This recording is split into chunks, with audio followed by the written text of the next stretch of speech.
आज का दिन बड़ा एक उदासी का दिन है, बड़ा दिल गिरफ्ता है उमर शरीफ साहब के हवाले से। इससे पहले भी हम ट्रांसमिशन में बात कर रहे थे उमर शरीफ साहब की खिदमात के हवाले से, उनके फ़न के हवाले से। फ़न नाज़रीन न किसी सरहद का, न किसी ज़बान का, न किसी लहजे का मोहताज होता है। फ़न और फ़नकार वो जहाँ जहाँ मौजूद होते हैं वही उसका वतन है, वही उसकी चीज़ है। उमर शरीफ के हवाले से बात की जाए, वो पाकिस्तान के नहीं बल्कि जहाँ जहाँ उर्दू समझने वाले, हिंदी समझने वाले, उर्दू ज़बान से मिलती जुलती एशियाई ज़बानें समझने वाले लोग मौजूद थे, वो उमर शरीफ साहब का प्यार करने वाले लोग मौजूद थे।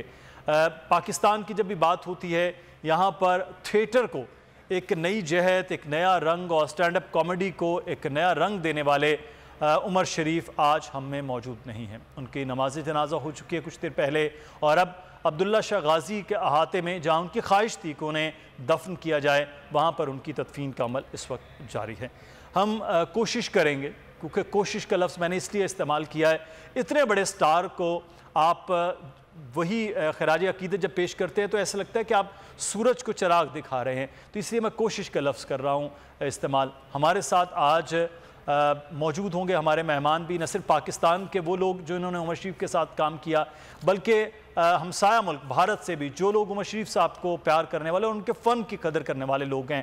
हमारे साथ विकास गिरी माही मौजूद हैं, इंडियन कॉमेडियन है, आप उनको देखते हैं। बहुत शुक्रिया विकास आपका, हमारे साथ आप मौजूद हैं। सलाहुद्दीन अली हमारे नुमाइंदे मौजूद हैं अब्दुल्ला शाह गाजी के उस अहाते में जहाँ पर तदफीन हो रही है उमर शरीफ साहब की, उनसे भी बात करते हैं।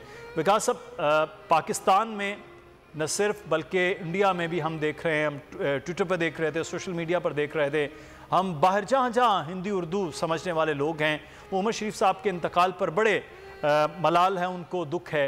वैसे एक कॉमेडियन आपका तो, क्योंकि एक कबीला एक है कि आप भी एक कॉमेडियन, उमर शरीफ साहब भी एक बड़े लेजेंड कॉमेडियन हैं, क्या आप कहेंगे आज उनकी, क्योंकि आज वो हम में मौजूद नहीं है? देखिए, मैं ये कहना चाहूँगा, पहले तो मैं सबको नमस्कार करता हूँ जो भी बोल न्यूज़ देख रहे हैं, सबको प्रणाम करता हूँ। और दुख का तो ये जो आज का दिन, आज क्या, जब से मैंने खबर सुनी है, मैं परसों भी आपके साथ बातचीत कर रहा था, तो खबर तो दुखदायक है। मैं कहता हूँ पाकिस्तान का सबसे बड़ा नुकसान है, और पाकिस्तान के साथ साथ पूरी दुनिया का सबसे बड़ा नुकसान है कि ऐसे फनकार, एक ऐसे कलाकार जिनके हाथ में बरकत थी, जिनकी बातों में बरकत थी, जिनकी बातें सुन के ना जाने कितने कॉमेडियंस बने हैं। दुखद तो है, बहुत दुखद है। और मैं ऐसा मानता हूं बीइंग एन कॉमेडियन की हंसी का कोई धर्म नहीं होता, कोई जाति नहीं होती, कोई देश नहीं होता, कोई एक पर्टिकुलर एरिया नहीं होता है। और मैं आज भी सुबह आपका जब न्यूज चैनल देख रहा हूँ, या हमारे भारत में भी उनको उतना दिखाया जा रहा है, बहुत उम्दा कलाकार, मैं निशब्द हूँ, मैं बोल नहीं पा रहा हूँ उनके बारे में। अभी तक मुझे विश्वास नहीं हो रहा है कि शायद ऐसा लगता है कि कल फिर उनके नए वीडियो देखने के लिए मिलेंगे या उनका नया शो देखने के लिए मिलेगा। वही है, बहुत प्यार है पूरी दुनिया से उनके लिए। और मैं नहीं कहता कि वो छोड़ के गए हैं, वो हमारे बीच हैं, जिंदा थे, जिंदा हैं और जिंदा रहेंगे। उमर शरीफ साहब ऐसी शख्सियत को मैं नहीं मानता कि मतलब वो, उनकी आवाज कानों में ना गूंजे या उनकी बातें कानों में ना गूंजे या उनका जिक्र ना हो उनके बाद। आज देख रहे हैं पाकिस्तान में मातम का माहौल इसलिए है, ऐसा फनकार जिसने जब पूरे देश या दुनिया पे महामारी थी, सब लोग परेशान थे, ऐसे बीच में भी वो लोग हंसाते थे।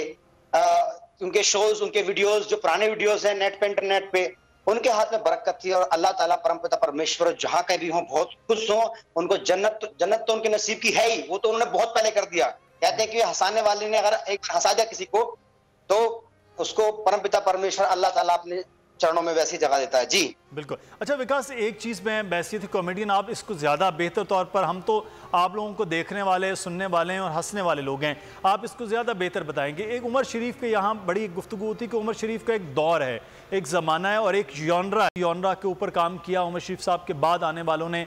उसी के अंदर इंडिया के अंदर भी हम देखते हैं कि बहुत ज़्यादा उनके दोस्त भी कॉमेडियन, उनके फॉलोअर भी कॉमेडियन। तो कुछ लोग होते हैं ज़बरदस्त बड़े कॉमेडियन होते हैं। महमूद अली साहब बहुत पहले इंडिया के अंदर जब फिल्म है, उसके बाद पूरी एक लड़ी है कि उनको कॉपी करते हुए, इसी तरह हम उमर शरीफ साहब को देखते हैं, फिर एक लड़ी है उनको कॉपी करते हुए। ये एक बहुत बड़ी बात होती है कि किसी फनकार को फिर उनके फॉलोअर्स बन जाते हैं, फनकार के उसी चीज़ को लेकर चलते हैं। देखिए सर, मैं आपने कॉपी वाली बात कही ना, कॉपी वो चीज करी जाती है जो शायद समाज में सबसे अलग हो या बहुत अच्छी हो।